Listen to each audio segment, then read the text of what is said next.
Welcome back to another episode of the best podcast in the universe, also known as the Agent Goldmine. You are here today with me, Shelby Johnson, and Ali, the animal Garced, co-host both of us to the podcast that is designed to help you, real estate agent out there, take your business from $100,000 a year to $200,000 plus. And we do this because we have lived all of the things between real estate agent transactions, hundreds of deals between the two of us, investor stuff, team leader stuff, and more. So on today's episode, what we're doing is another part of Shelby gets back into production and therefore asks Ali questions on how she runs her business. That is what we're doing today. Again, this is part 3 really of Shelby asking questions to Ali's process. Why am I doing third person now? That's weird. I almost said a bad word. I kind of did. I said half of it. But you did it. You did it. I sucked it back in, big slurp. Okay. So on today's episode of Asking Ali Questions, I am curious about your process of working with clients and how many and keeping track of everything that's going on. So that's what we're going to dig into, because last time it was very specific, your buyer process. This time I'm curious more of and I'll just ask, so how many clients or people right now are you working with? How many do you have under contract? How many do you have offering and coming up, maybe listings getting ready? How many people are in your pipeline? I know I've just asked you a ton of questions, but this kind of all falls into the category of people you're working with. So just curious, kind of big picture, as narrow as you want to go, anything you want to answer for that question. Welcome to the Agent Goldmine, the only podcast in the world specifically for real estate agents who are stuck at 5 transactions a year to help them get to 20 plus. Your hosts, Ali Garced and Shelby Johnson, 2 EXP icon agents, each do over 40 transactions a year and interview others who are crushing it. In this podcast, you'll receive the knowledge to help you scale your business using systems and processes with our interviews and monologues twice a week. If you want to be a part of our community, reach out. Welcome to the show. So just curious, kind of big picture, as narrow as you want to go, anything you want to answer for that question. Okay. I found that I can take on 5 to 6 active, under contract, comfortably at one time. Over that, I prefer to just start referring out because my systems cannot handle it at this time, whether they're buyers or sellers. And of course, this does not include my outbound referrals. My outbound referrals right now, I have 60 plus signed outbound referrals. We can talk about that more later, where I'm going to be putting less emphasis on finding outbound referrals because of the lack of conversion. So I currently have 5 under contract right now. And one of the quickest ways that I keep up to date with them and know where everyone is at is on my phone. So I pin I have an iPhone. It allows you to pin 9 up to the top. So what is at the very, very top of my messages on my iMessage of iPhone are my active clients. So, and any that are up and coming, or any that I haven't received payment yet from after we've closed. Once we've closed is when I unpin excellence, go to the follow-up, the annual follow-up there. So I actually do have all 9 pinned up to the top. So what gives me the biggest who, in order of importance, how do I talk to people is are the greens. Green, I save a little green circle in the beginning of every contact name once people have signed the buyer broker exclusive agreement or the listing agreement and we're working together. So that way, when I get a phone call, when I get a text, I'm not thinking, has she signed this yet? Can I even do any work yet legally? Who takes priority? It's always who takes priority. So if it's green, you take priority. If it's yellow, they're going to wait, because yellow is we've met or they've reached out to me and they have not yet signed. So they're going to be taking a backseat to the green. But yeah, that's the beginning of my answering The Okay. multi question. I just literally just threw up all over you with like questions. And I was like, yeah, whatever you want to answer in that. Great. Okay. So to recap, it sounds like you you do right now you have 5 under contract, but contract means like contract to close. Right? Yes. It's Yes. not Yeah. the agency agreement or the listing agreement has been signed. So like Correct. 5 under contract to on the way to the closing table. And then the other pins are like your hottest, whether they're like or are they offering? Because you said or that are up and coming is the other thing you said. So up and coming, does that mean like they're offering every day? They're like, hey, we want to offer if they don't get it. Hey, we want to offer, or they're hot, as in like we want to list ASAP, but you're in like the listing prep. Is that kind of the up and coming definition? Yeah. Yeah. So I think of it in like 3 buckets. One is they have signed a buyer broker or an exclusive agreement and we're already under contract on a property. Bucket number 1, that's the highest priority. Bucket number 2, or middle priority, middle tier. Oh my God, I just spit. Is are those that have signed the buyer broker or exclusive agreement, but we have not listed their home yet. It's not active and we're not under contract, or buyers where we're still placing offers, but we're not under contract yet. Tier number 3 are those that we've met, but they haven't signed yet. So that's yellow. So the top 2 are green, um, under contract, not under contract, and yellow, they need to sign before we can do anything else. Okay. And the pinning is how you know which ones to like, because in theory, those are the people that you are like thinking about every day or touching in some way every day, if you're not just making sure that you're on track. Is that correct? Like that is like, okay, every single day I need to make sure these don't fucking oh, no. The curse, it is really hard. It is so hard. And I think it makes it harder because of you. Okay. This is not my fault. This is all Allie's. No, okay. Okay. But what I mean by that is because I am so comfortable around you. And so I just like Shelby's let backtracking. backtracking. But like if I'm around like my nice Kentucky people who are like they don't curse like a sailor, then I just don't do it as much. But I'm around you who this is again, I know that I am the problem. This is Do you, like do you want huh? me to be should I wear a sundress and act more Kentucky? I cannot Oh, imagine. Can you next time, can you please wear a sundress? Because I've never seen you in a dress ever. And I feel like that would be really fun for everyone on YouTube also. okay, Anyway, sounds good. sorry.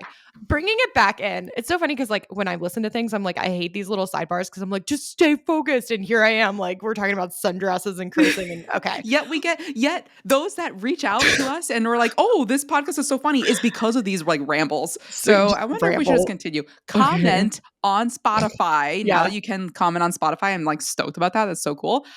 Whether you want more of these rambles or not. Or you just say, can you cut them out during editing? I thought We you wants to hear had an that. editor. Right.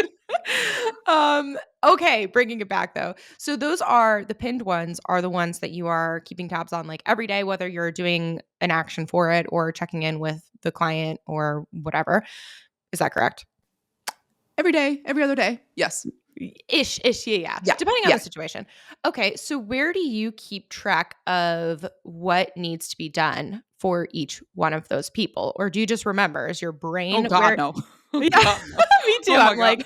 like, everything is written out. And it's interesting. I love hearing your process because I have a different process, but that's something too, listeners. Like it's really, I think it's helpful for you to listen to Allie's process and Shelby's process because at the end of the day, they're all just ideas. You still have to find out whatever works for you because the best system is the one that you use and you use what is an authentic fit for you. Anyway, bring it back in. Allie, where do you keep track of what to do for these people? I got started on Trello and I'm still on Trello. I'm still Gotcha. a Trello girly. So I have everyone on Trello. As soon as somebody reaches out to me, even if I even still have my dead leads in my dead lead column on Trello. I like never delete unless they are like a super big butthole. Right. If they're Like really that. I mean. like that Shelby has a Yeah, butt. you did a good job. Gold star. Lexington, here I come. Um, so so I have Trello and I've done these episodes before. I have different columns for it. So like 6 month or year out listing, 6 month list out listing, a now listing, under contract listing, week from close listing, and closed. Same thing for buyers, year out, about 6 months, ready now, or hot. I have a separate one for like hot buyers, like placing offers today, under contract, week out from closing and closed. And then, so I have a closed 2025 or closed this year, closed for every single year. And then I have dead leads. So in my Trello, this is where you're going to have a heart attack, Shelby. I have my biggest notes in the title of the Trello. So some Trello titles are like I'm 3 dead. lines. I'm looking at it right now. Yeah. I'm dead. Some are like 3 lines and some are like 12 lines, Mhm. 15 lines. Great. Cute. So like the way that I see it is like if it's a very, very, very long line, there's they're specific as to what I say on the Trello titles. Like we're closer to finishing, we're closer to the end. So I have names of all parties, including the nickname, of course. I have the close of escrow date. And of course, I don't add everything in the beginning. The first is just the name. And so I have close of escrow date. I have the address or the lot number if it's a new construction. I have how much earnest money they put down. I have how much we got in seller concessions. I pretty much have like a brag about me stats, like what did the appraisal come in at or below. And at the end of the title, in case I need to like share anything else, like, hey, they're expecting to get or XYZ, or they come into town April 10th through the 12th. Have Karina go out there and like meet them, feel good, or whatever important notes that I need. I have that. Or the end of the inspection period is just like all like one paragraph. And then as we close, then I delete all the fluff and I keep the name, the close of escrow, and the brag stats. Like how much extra did we get in seller concessions or how much below list price did we get? Any sort of like quickly that I can refer back to and make like a quick video about. That's what I end up keeping. If you're looking to change brokerages this year so you can increase your business and you want to join us at eXp Realty and would like either myself, Ali Garced, or Shelby Johnson to personally sponsor you in, so that way you have access to 2 icon agents, text the word JOIN to either my number, 914-318-4918, or Shelby's number, 859-267-3849. If I sponsor you and you have access to the both of us and everything that's 5 Pillars Nation, we have the checklist, the systems, the processes to help you scale your business. And don't take our word for it. We've had agents switch brokerages to join us that were stuck making $300,000 GCI, and they join us so they can scale. So text the word JOIN to those numbers and we'll take the next steps. Dude, the brag stats thing, that is genius. I remember when you went through your buyer process step by step and one of your like post closing check-in points was like reminding them hey, oh my God, like it was a year ago and we did this, like we got you $4,000 and towards this and we came in X, Y, and Z. When you went over that then, I was like, that's genius. Like that's one of the notes that I took. And then having what you just said now, like as you go, because you're never going to remember a year from now when you're like, I honestly, like I don't even, like who are these people? That's so bad. Yeah. Like don't remember the address, don't remember the zip code, like what part of town. Yeah. I don't think I was the agent. You're like, I don't know. So bad. But yeah, having that, like pulling it out as you go so you can quickly refer to it, like that's super smart. Brag stats. I'm adding that to like my post-closing checklist, like, hey, like consolidate brag stats. That's super smart.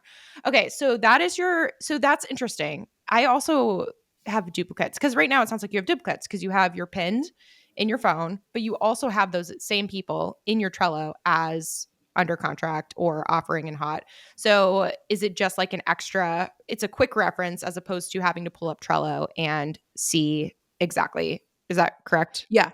So iPhone is like, okay, yep, Karen and I are under contract. Okay, great. What house? Like how much did we get below? Like which property and when is the inspection ending? No idea. Let me check my Trello. Okay, perfect. Yep, that makes sense. Quick look versus more detailed where you are in the process. Yeah. Okay, perfect. So question then. So what is your process for like you're going through your quick list? At what point do you lean forward because you have all these people in the 12-month, 6-month, whatever category. How are you keeping tabs on everything that's under contract but also still making sure that you're leaning forward enough? Because one of the consistent issues that real estate agents have is the minute they get busy, they only focus on the fires on their plate right now. And then once everything closes, they're like, oh, I have no business because I have not been leaning forward, touching my people. Although that sounds so weird, just touching them, just a gentle caress, you know? But yeah, so I don't know. What do you got for me there, Allie? Okay. I really, really heavily rely on EXP's active campaigns. So I have the active campaign set up. So this is the process. Somebody either texts me or now they're going to just book a call directly in my Calendly. But if they're watching old videos and they text me first, and I'm like, okay, book a call. So we book a call. On that call, I'm sharing my screen with them of me adding them to my KV Core. Usually I already have them on there, but I just like do the filters. I start their search. So at that point, I toggle on the active buyer, and you can go on KV Core active campaigns. There are tons of like different campaigns that you just toggle on. So I haven't changed anything. I just use the template, the active campaign, the way that it is. So for better or for worse, I completely rely on EXP doing their part or KV Core active campaign doing their part. So whenever somebody starts getting hot, it's not on me to reach out to them and find out that they're hot. They're already going on my website and I'm seeing John looked at this property. John looked at this property. John looked at this one. And that's when I can start looking, like whenever I logged into my KV Core, it like tells you who's been looking. Is it on a tablet? Is it on a mobile phone or, computer, which properties? That is when I can start just kind of thinking about them more. It's not yet going to be pinned.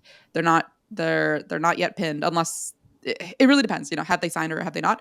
But that's what reaches out to them is my automated system starts texting them.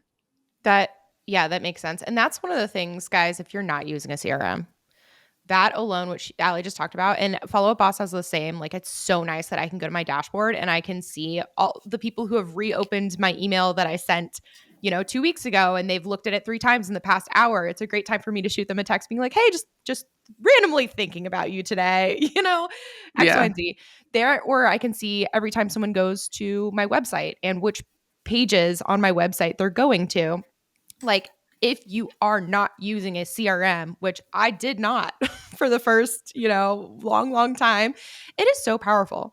And you are definitely leaving money on the table and missing opportunities by not having systems and tools in your business.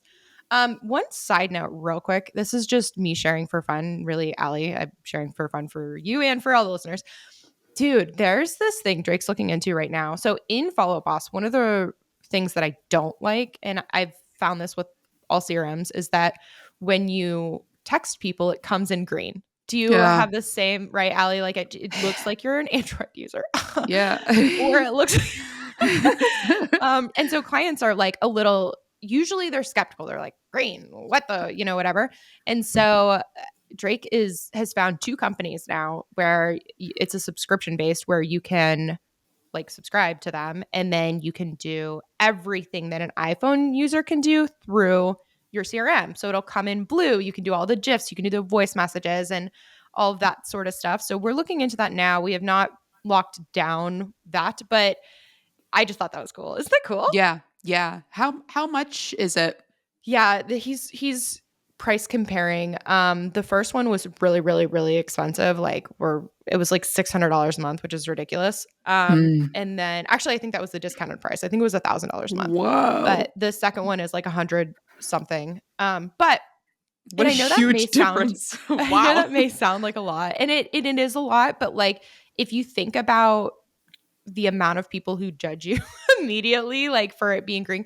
I know that sounds crazy, but it's like so true. Even my clients who like I'm working with now who know me, and all that stuff. There was one time recently that I texted the Follow Up Boss wasn't working. So I like texted them on the side for my personal number. I was like, hey guys, like it's Shelby. I just, and he literally, one of the guys wrote back being like, oh, so you're not like a terrorist.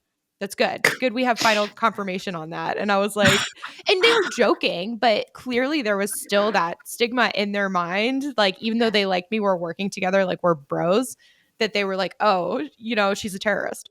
Yeah. Yeah. Yeah. No, I've definitely gotten something similar too. Yeah. Yeah. But anyway, that was just another little side off-roading note. I think I have one more question for you. Yeah, this is my last question for today. When you have is it 8 real estate conversations a day now, or is it 6? What was it? 6. 6. It's 6. Okay. Which pool of people are you pulling from? Are you purposefully, I don't know, tell me about, like, because we just went over your pipeline. It's in Trello. You have all of that. Like, who are you having your conversations with today? With the people that are not in Trello yet. So Gotcha. yeah, like See, completely. that's a good point. Yeah. To specify. Yeah, that was a good question. Oh. See, that was a so good question that I had. Yeah, so I try to get people onto my Trello because once they're on my Trello, then I can see them. And if it's a short little blurb, then I need to talk to them more. If it's a long blurb, we're doing well. So I go on Facebook, I go on Instagram, and I don't like have my Trello up and I'm like, who haven't I talked to yet? It's like you kind of just know. At that point, I do rely on my brain. But I'm like, dude, I haven't spoken to Tony in like 13 years. Holy shit. Oops. Sorry, Belinda. Not 13 years. Usually it's like 1 or 2. Like, hey, like I haven't seen you since we were both in the military. Could be 13. I always think you're older than you are, like 40-year-old. Oh yeah, because I stayed in the military. Yeah. But we're the same age. Yeah. Okay, that's it. I think so you just go on Instagram and Facebook and you're like, oh, I haven't spoken to you in a while. Let me chitter chatter you up and see what's going on. Yeah, exactly. Who's posting? What are they posting about? Can I make a connection? And can I not be awkward? Like, dude, congrats on having the baby. Or, oh my gosh, you live in Hawaii. Can I come visit? Yeah. So, okay, Gotcha. That is helpful. And that is all the questions I have for today. Is there anything else you'd like to share in regard to this topic? No. Be a bro and Shelby's eyes just rolled to the back of her head. That was just for you. Funniest face. Right? I love it. Yeah. Watch that on video on YouTube just for that. Just go all the way to the very, very end. Be a bro and share this show. Bye. We mean it.